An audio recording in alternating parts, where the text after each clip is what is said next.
Olá a todos, aqui é o professor Cláudio e hoje para tecer um breve comentário acerca daquilo que há de distinção entre os dois modelos de ver mundo que estão na raiz do nosso pensamento ocidental. Eu me refiro ao modelo grego e ao modelo cristão.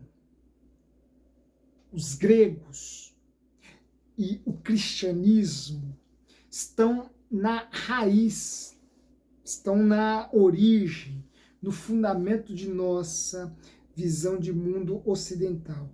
E entre estes modelos existe uma distinção, principalmente uma distinção de caráter ético, e que mostra a diferença entre um modelo se relacionar com o mundo e com a natureza e o outro modelo. Ora, entre esses dois modelos, entre essas duas formas de ver o mundo, existe uma diferença, e uma diferença ética imprescindível e que nos ajuda a entender o quanto que nós devemos nos espelhar numa dimensão, num destes modelos, a fim de que, ainda que não rompamos com o outro,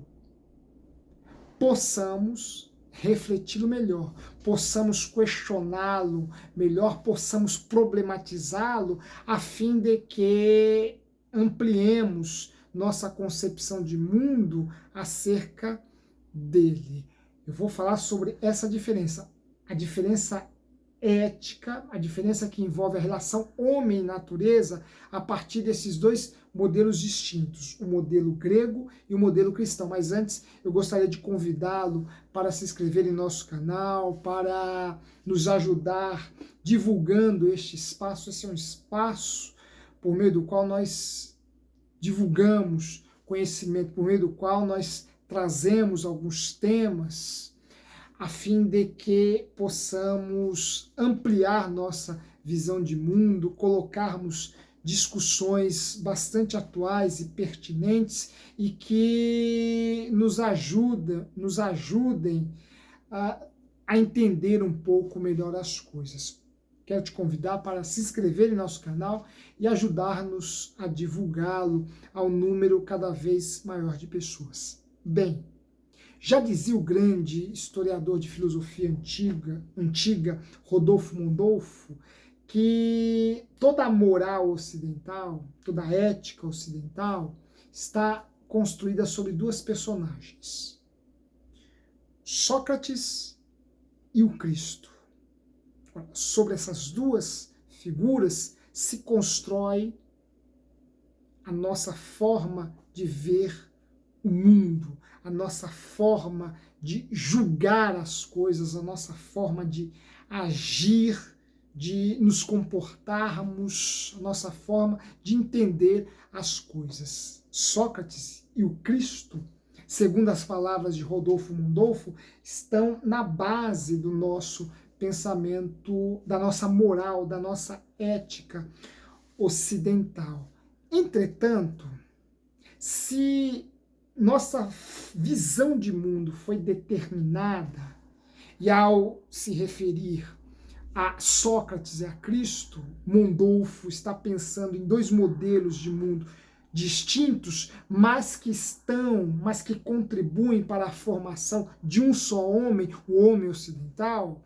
Ora, na figura do Cristo, na figura de Sócrates, estão implícitos dois modelos de mundo, que são o modelo de mundo grego e o modelo de mundo cristão. Ora, ambos são determinantes para a nossa forma de ver o mundo, para a nossa forma de entender o mundo, de entender a vida e de entender o meio no qual nós estamos inseridos, de entender o mundo, de entender a natureza. Porém, entre estes dois modelos existe uma diferença muito grande do ponto de vista ético, do ponto de vista da nossa forma de julgar, por assim dizer, o mundo no qual nós estamos inseridos. Esta distinção passa por uma interpretação que foi feita, uma interpretação cristã, que foi feita a partir do episódio da criação do homem, da criação de Adão, segundo o livro do Gênesis, no qual Deus, assim que colocou o homem no Éden, lhe deu autoridade para se servir da terra, do mar e dominar aves, peixes e animais terrestres. Bem, no Éden, ao criar o homem, Adão, Deus lhe disse: sujeitai a terra, sujeitai o mar. Ou seja, terra e mar existem, devem existir como servos teus, para te servirem, e domine sobre as aves, sobre os peixes, sobre os animais que povoam a terra. Vejam, dois verbos dois verbos imperativos, dois verbos que dizem muita coisa, dois verbos que vão entrar no imaginário ocidental e criar no homem a ideia de que ele é o centro do universo e que tudo mais existe a seu favor. Eu, particularmente, confesso que esse texto sempre me inquietou. Esse texto sempre me incomodou, e eu, que também sou uma pessoa de formação cristã, sempre procurei, sempre me empenhei para buscar nele um sentido, que não este sentido mais tradicional, esse sentido mais... Sentido este que culminou numa interpretação, numa hermenêutica de caráter antropocêntrica, cujos danos e as consequências, hoje mais do que antes, se fazem sentir. Vejam, a leitura deste texto, a leitura destes verbos, deste imperativo, deste poder que Deus deu ao homem para se servir da natureza e dominar todas as espécies que sobre a terra habitam, que estão no mar e também nos céus. Ora, a interpretação antropocêntrica deste texto produziu consequências as mais diversas, e hoje nós as sentimos muito. Vejam, no século XVI, no século XVII, este texto foi evocado para digamos, ungir, por assim dizer, uma concepção de ciência que que tinha como meta, como objetivo, levar o homem a dominar toda a natureza, subverter as suas leis, desde que isso fosse justificado por seus anseios, por suas expectativas, por suas perspectivas. Bem, surge no século XVI, século XVII, uma concepção de ciência que, diferentemente daquela ciência aristotélica, que era uma ciência contemplativa, esta se propõe fazer do conhecimento uma forma de dominar, de subverter as leis naturais para colocar a natureza em seu devido lugar, que é o lugar de serva,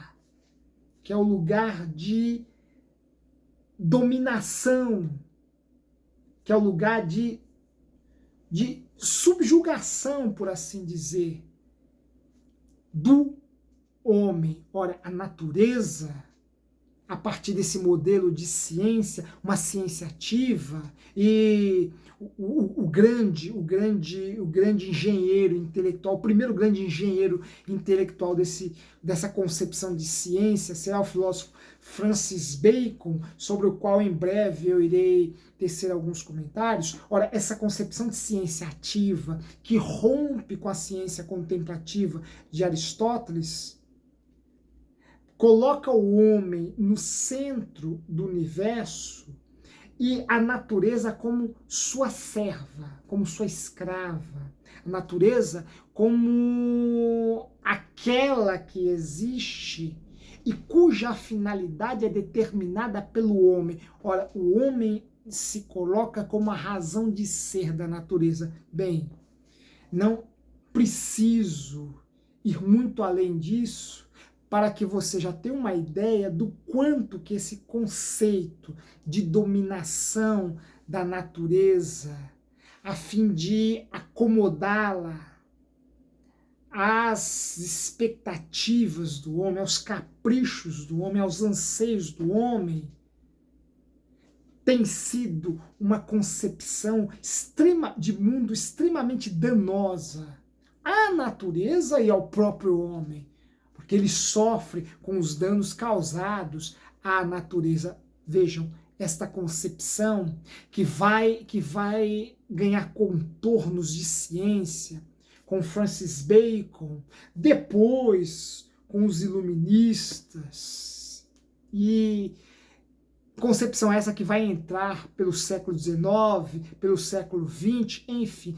Esta concepção de ciência tem como origem este pensamento cristão, este pensamento judaico-cristão, que recorre ao Gênesis para identificar o lugar central do homem na natureza, no universo, e o quanto que a natureza é sua serva.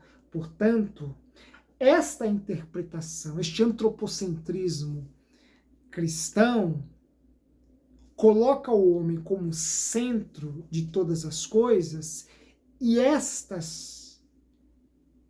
estas não lhes cabe um outro sentido, uma outra finalidade, senão a satisfação do homem. Ora, este é o modelo ético de origem judaico-cristã que nos permite ver qual é a relação entre homem e natureza. Mas este modelo se contrapõe a um outro que também está na base de nosso pensamento ocidental, que é o modelo grego. E em que medida o modelo grego rompe com essa forma cristã de ver as coisas?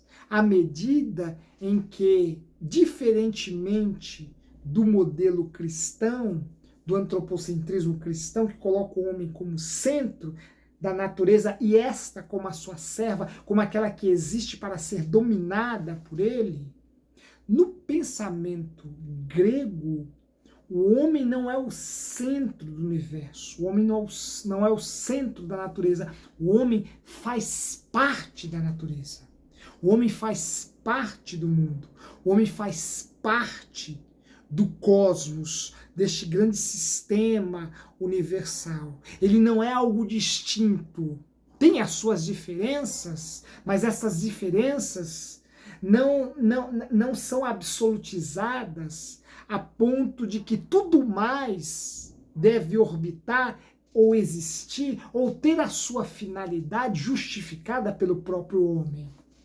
embora haja distinção entre os seres, e o próprio Aristóteles desenvolve uma cosmologia hierarquizada em que cada ser possui qualidades específicas que lhe asseguram um lugar distinto dentro dessa ordem hierarquizada. Não há na filosofia grega, não há no pensamento grego, essa ideia que torna o indivíduo um ser absoluto sobre o qual tudo mais, em torno do qual tudo mais orbita, tudo mais gira, em torno do qual tudo mais existe. Essa é uma concepção cristã, antropocêntrica, e que aqui precisa ser revista, e que aqui precisa ser refletida, reanalisada, porque, sejamos bastante francos, nos parece uma visão muito mais ideal em relação à nossa própria existência, entendermos que nós fazemos parte da natureza, que nós somos parte da natureza. Ora, e se somos parte da natureza, devemos preservá-la, porque à medida em que a destruímos, nós nos destruímos. Me parece que essa concepção ética grega